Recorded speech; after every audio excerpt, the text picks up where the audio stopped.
Alfred joins me on this episode to talk about a new project that he's coming up with. So he's a stake pool operator from Stake Pool Hotel, but he's started up a new website called NFThubs.io. It's just been launched, so check it out.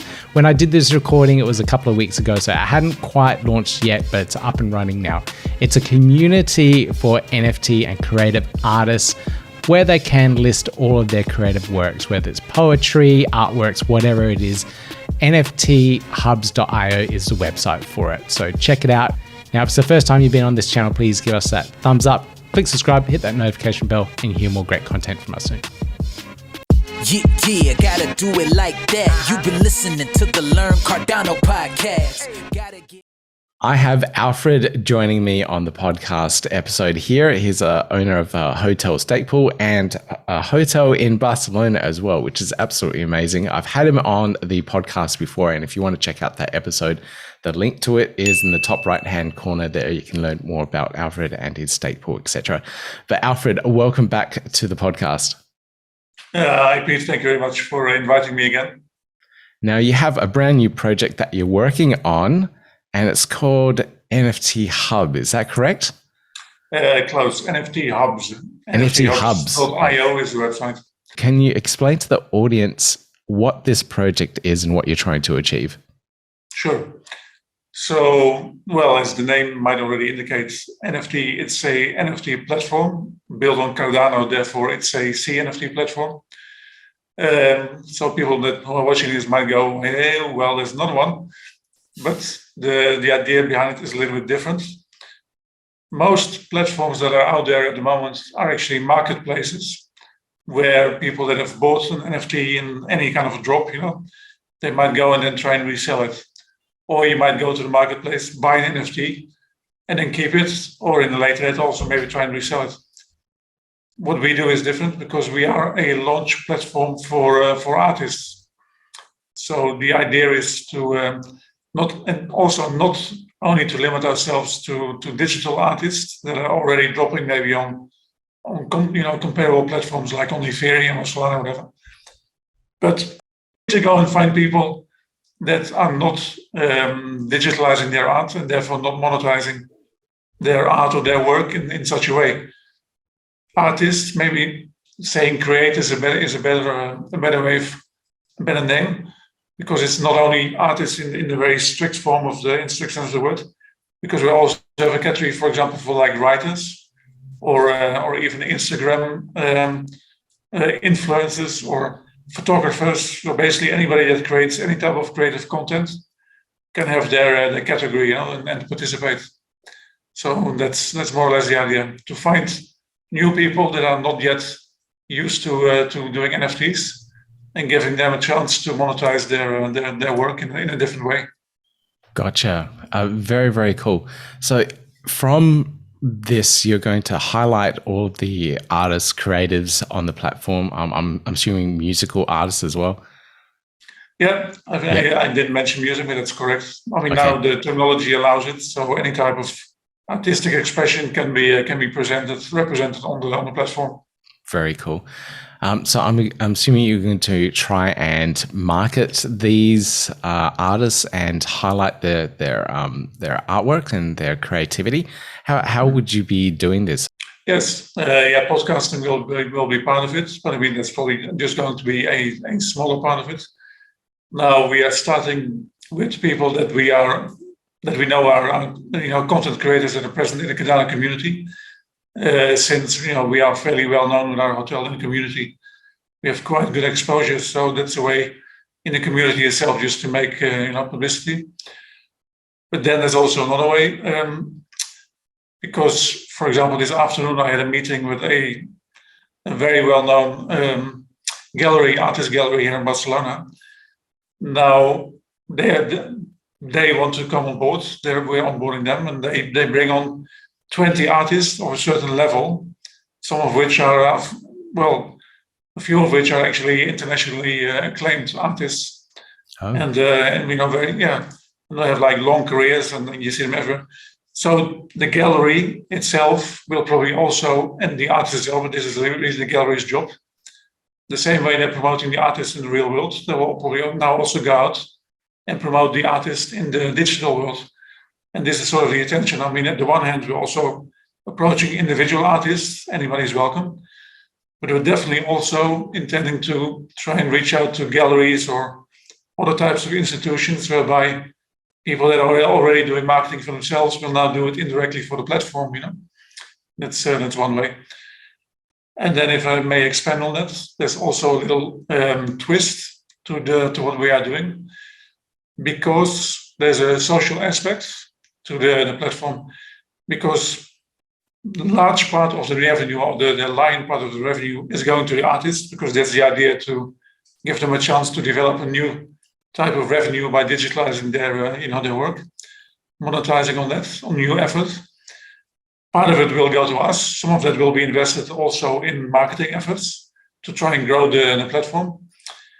And then also part of it will go to charity projects, which we mean to set up in all over the world, really.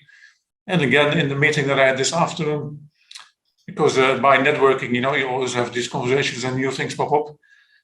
There was another contact that we might be able to develop of somebody who's in art already and also has like charity projects, in this case in South America, because we're a little bit focused on South America and Hispanic art, not only, but partially yes, not really by choice. So sometimes things just happen. I was on another podcast with a colleague of yours, Kaizen Crypto, and with one of the partners, Nazmul from Bangladesh. That was seen by somebody in Madrid who happened to have a very similar project, a gentleman called Jimmy Pons, and he has a project called Nice Purse, which is like an abbreviation for nice persons. So they're also going to drop on our platform, and it's all about creating. They have this imaginary futuristic planet called Nice Purse Planet, where all the inhabitants are good people and they do good deeds. It's sort of meant to offset like all the negative things we see in the world, Also, even going into video games and violence and everything that sort of has become normal over time. Try and reverse that a little bit and project what is good in the world. Wow. Yeah, there's a lot of aspects, a lot of things that are coming together here. So. Very, very interesting aspects. And the charity aspects, where you are trying to make life changes for lots of people. How's that going to work exactly? So you mentioned to me previously that you'll be working with various different charities and trying to create initiatives for them directly. What type of initiatives will you be doing in particular for some charities and for some communities that you want to try and engage with? Yes, correct. Well, first of all, the reason why this whole idea sort of sprung up, because we are doing a small little charity with our stake pool in Bangladesh, and then we are doing food drops. So that sort of sparked the idea of creating a platform whereby charity and art are linked together. As a matter of fact, the concept is called, which I forgot to mention, it's called Arch, because when you take art and charity and you put those words together, you get a beautiful arch. Oh yeah, that sort of supports each other. So arch is sort of the philosophy. But we also realize that doing food drops is a very limited effort. You don't really change people's lives. You may only change their daily routine, up to a point, but you don't really help them help themselves. So basically, whatever project we can think of that might help people to help themselves. And since this is an art-related platform or a content-related platform, we're thinking, for example, of teaching people in maybe like in slums or very poor neighborhoods, how to become artists, discover people that are artistically inclined, maybe people that are talented to be painters or writers or photographers, and then eventually maybe also give them access to our technology, and they might do their own NFTs, for example. As a matter of fact, so in this case, they might be created. There's one step in between, actually, which I forgot to mention, because obviously the artists, all the new artists that we are onboarding, a part of that, which is actually part of our commission, out of our fees, is going to the charity projects. But already in Bangladesh, we have somebody on the ground who is making like little documentaries and photographs, and some of which are very, very, very catching, very engaging. And we're also converting those into NFTs. And we'll be selling those on the platform also for a very small fee, a very small price, like maybe €10. So if you buy, let's say you buy like a cartoon NFT, cartoon-based NFT, or something funny, and you're willing to spend €50 for it, 50 ADA, then by on checkout, there might be a little message saying, because it's an integration with the Nice Purse project of Jimmy Pons, might be a little button that says, "Hey, you just spent 50 ADA on a crocodile with a funny hat on. So how about spending another 10 ADA on helping somebody and and putting some food on somebody's table?" So the provenance of those NFTs will go 100% to the charities. So it's sort of built up in stages, but then the final goal is to teach people to help themselves by teaching them skills to which they currently don't have access because of lack of logistics or lack of money simply. And then in the end, maybe they might be able to make their own NFTs, and you never know, you might discover the next Basquiat, artist or somebody incredible. And in that case, they might finance a lot of people's lives for many years to come. So that is a very cool aspect to it. I absolutely love that because I was actually listening to a Twitter Spaces the other day, and they were doing giveaways. So this person was listening to the Twitter Space. They were reacting or whatever it was, and they were chosen to receive one of these NFTs as a giveaway. That person, I think they were from India, and they managed to sell that NFT for 3,000 ADA. And for that person, that amount of ADA at this point in time, it's worth like $1.70 or $1.80 USD. Mm-hmm. Selling that was a life-changing amount of money. Yes. So to hear that is absolutely amazing. Like if you can give someone the ability to create and express themselves on your platform and sell that artwork, even if it's for just a little bit of ADA, it's a life-changing thing for them, but like huge. This whole global community can really make a big difference to someone that is just starting out in another country like that. Exactly, and the whole idea behind it is that because also with people that are at the moment being attracted to the project, like Jimmy Pons himself, he's now in Colombia, for example, where I know he's been talking to street artists and graffiti artists and people of all levels. And we have more people on the team, like the guy the gentleman that owns the art gallery is leaving for Miami tomorrow. So we have a lot of people we're getting to know that are moving, globally, and they have a lot of contacts whereby they can really locally activate like a local artist community, and bring the concept to them. Hopefully, join us on the platform, and then create really like a global artist community of people with the heart in the right place, hopefully. And that's the idea behind it. So I love the type of people that you're connecting together here, and I can see this really working well. So you're connecting art gallery people, so people already in the art space that have been promoting traditional art. Correct. To existing creators in the community and globally, so other successful artists, but giving them a brand new revenue stream. But then these brand new creatives, street artists, even communities that aren't, or people aren't creatives at the moment that can be potentially. So that's three very different type of creatives, very different type of people within your hub that I can see if they collaborate together on any aspect, on any level, especially on a global stage, can make life-changing things for other people. That is very, very cool. Yeah, that's what we thought. All right. Okay. The idea is coming together in my head now. And I can see that working absolutely beautifully.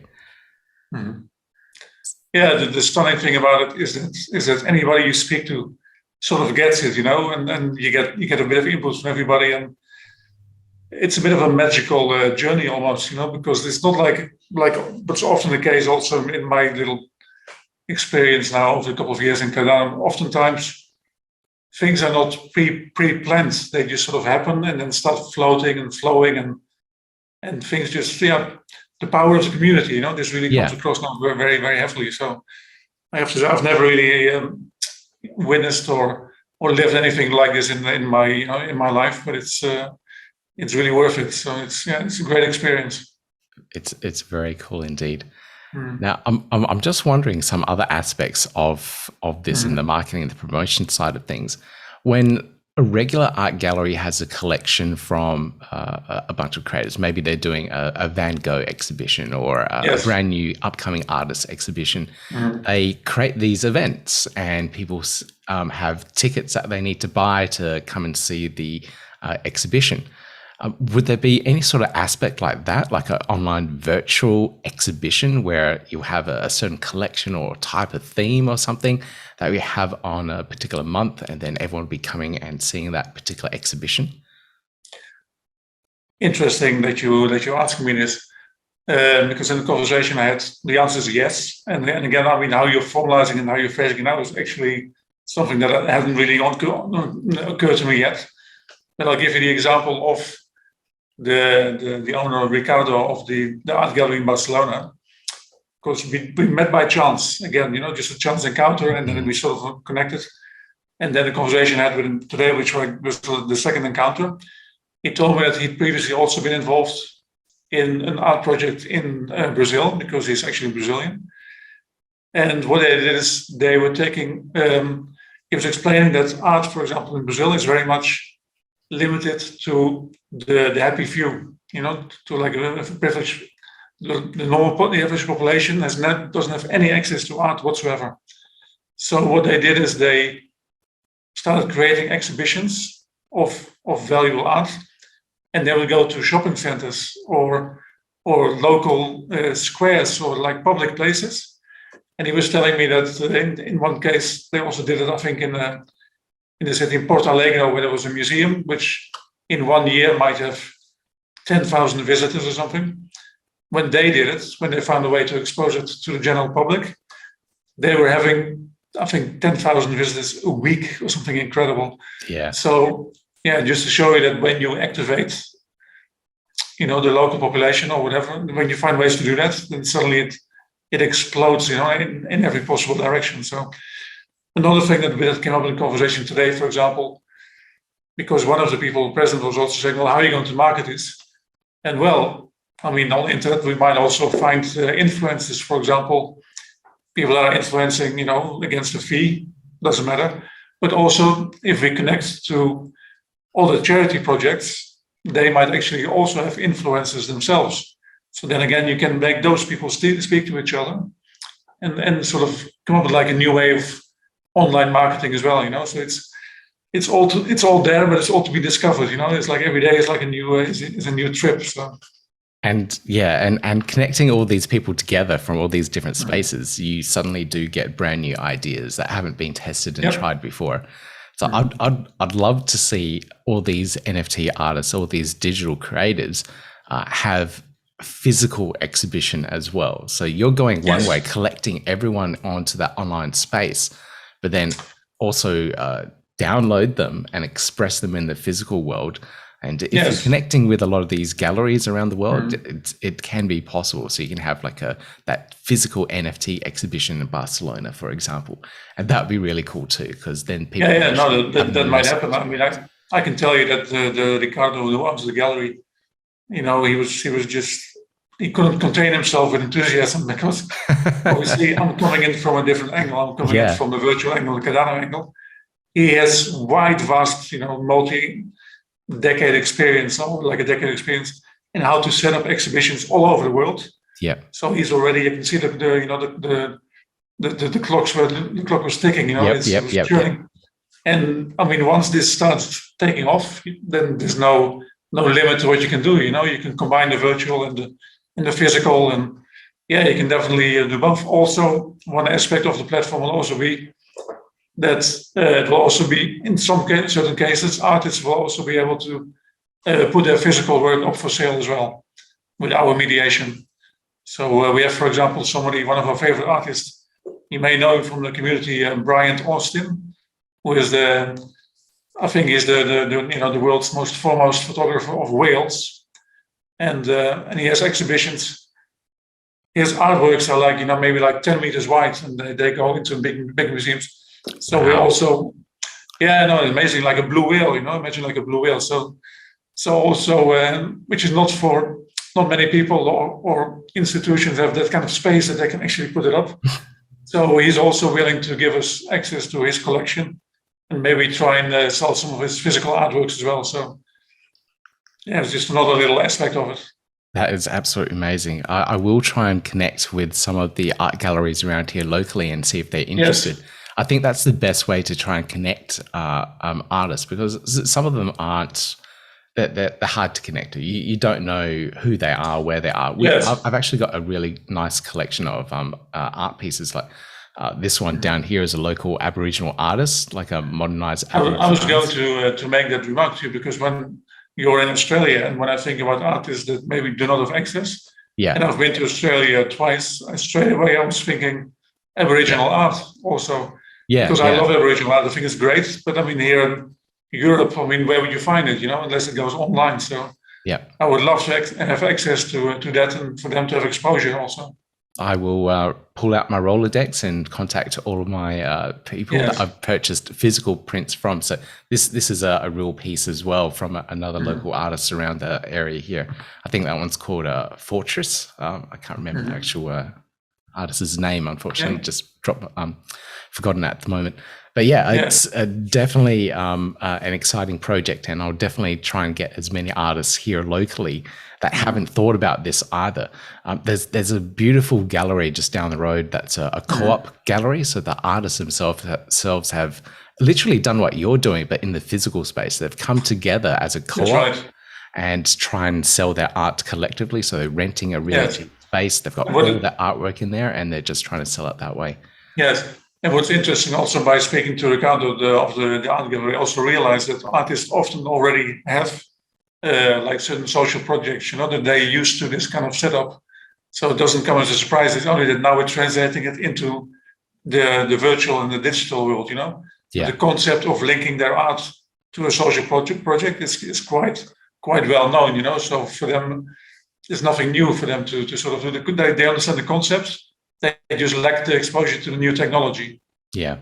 I was running a NFT workshop last night for the local Cardano community here.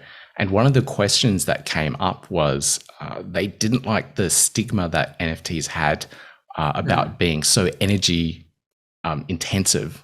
So like, on Ethereum, you need to mine and use a lot of electricity and the NFTs technically do have that ecological footprint of how much electricity they've used to be created. Fortunately, Cardano doesn't have that problem. Exactly. Yeah. So for people that are listening and that don't realize, there's a lot of the staples, such as what Alfred and I operate. They can be completely carbon neutral, so we don't have an impact that way. But there's also a project called Veritree, which is trying to raise enough money to make the entire Cardano blockchain carbon neutral for at least 5 years. And of course, then we can do another initiative. By planting 1 million trees, I think that's the goal. 1 million trees. Wow, that's a lot of trees. I didn't realize. Yeah, I think that's the goal. So but I think we're like 30% there already, or maybe more. So. Yeah, last night I was looked at, we're 47% there, so almost halfway. It's gone fast. So it's growing. So this is an absolutely brilliant initiative, Alfred. I absolutely love the idea and concept, and as you're explaining it, everything just suddenly clicked. So it took a little while, maybe because it's really bright and early in the morning here. Sure. This is absolutely brilliant. So in terms of how people can contact you, where do they go to contact you? When is this thing launching? What are the details for it? Launch date is not quite certain yet. It will be soon, but just waiting for a little bit of technology, which is probably going to be delivered by one of our friends in the community. I mean, the platform is operational. We could do jobs tomorrow, but then part of it would be manual, and we don't want to go there because it's not a type of platform that does one drop and then announces the next one. Yeah. Because there's going to be a huge community of artists, and drops will be continuous, all the time. It's more like a place where you just go, and if you like something, you find, you buy it. It's like a big shop of stuff. Yeah. We created a new Twitter account, which is at CNFT Hubs. No, that's it. At NFT Hubs. Yep. And there's also my personal Twitter account, which is at Big Easy Daddy 2017. I love that name. It wasn't created for Cardano. I just happened to have it. So yeah, it was for my son, many years ago.